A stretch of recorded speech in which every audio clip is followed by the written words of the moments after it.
a brilliant scientist, obsessed with quantum physics, mocked religion, denied God, until one night, a word appeared on his lab screen in Arabic. Iqra. He had no idea what it meant, but it changed everything. Haunted by shadows, protected by verses. This isn't just a story. This is a miracle. Watch how a physicist chased light and found noor. The ending will shake your soul. Watch the full story now on deeninminute. In the heart of Zurich, in a laboratory nestled between tall, glacial peaks, lived a man whose mind danced with logic and formulas, Dr. Elias Roth. A physicist of unparalleled intelligence, Elias had made a name for himself in quantum entanglement research. Universities and governments sought his genius. Yet, inside the man garbed in white coats and mathematical theories, a hollow grew, unseen by others, unexplored by himself. Elias had grown up in a secular household. Science was his creed, the laboratory his temple. He believed the universe was a machine, cold, exact, and heartless. The mention of God to him was superstition, a relic of primitive thought.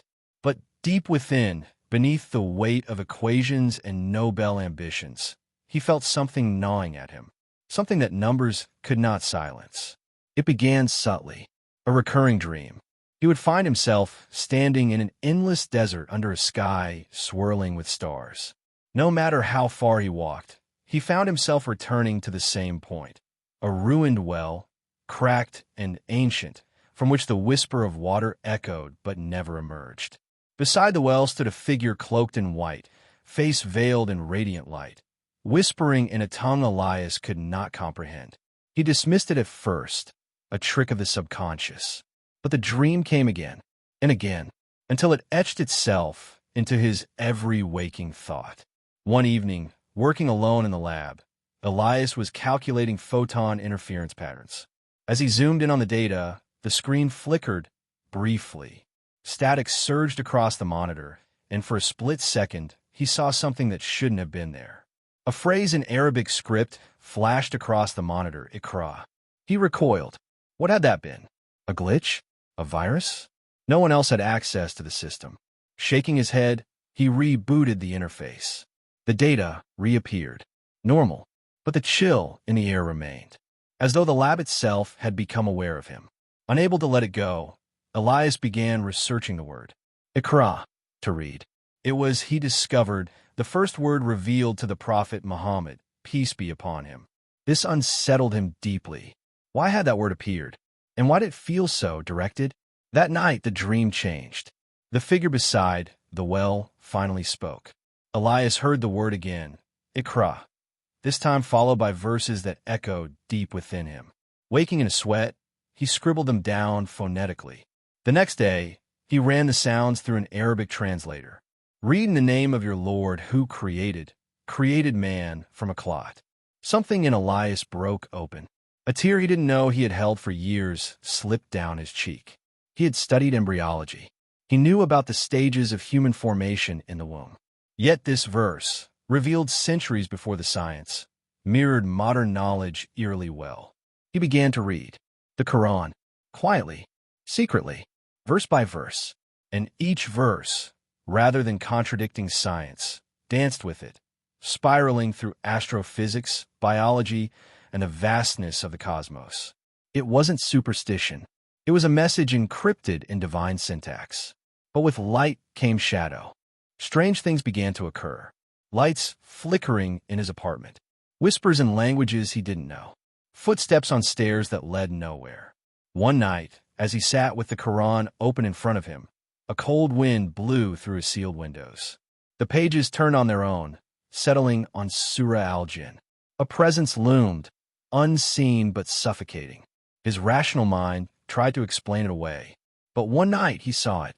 A figure, black as void, crouched in the corner of his room, its eyes gleaming red. It hissed, and a voice echoed in his skull. Leave it, or we will not leave you. Elias collapsed. He awoke to find the Quran scorched, yet unburnt. Only the edges blackened, but the words remained intact. Undeterred, he continued. He reached out online, anonymously, to Islamic scholars. One scholar from Istanbul responded kindly, warning him of the unseen, the jinn, and the power of the Qur'an as both a cure and a weapon. Elias recited ayat al-kursi, shaking, the pronunciation awkward. The shadow screamed. Mirrors shattered. But it fled. It was real. All of it. Weeks passed. Elias embraced Islam privately. He took the name Elias. He made Guzzle trembling. For the first time in years, he felt clean, not just physically but inside. But peace was not immediate. He returned to his lab to find his equipment malfunctioning. Data was corrupted. Colleagues whispered. A series of anonymous emails accused him of mental instability. His research funding was abruptly revoked. And then one night, a knock on his door. 3 men in dark suits. Government. They asked about his recent online activity, his interest in Islam, his sudden shift in behavior. One of them leaned close and whispered, "Truth isn't safe, Dr. Roth." He left Zurich. He moved to a small village in Turkey, near Konya.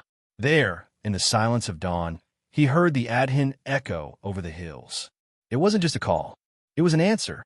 Years passed. He married a devout woman named Amina.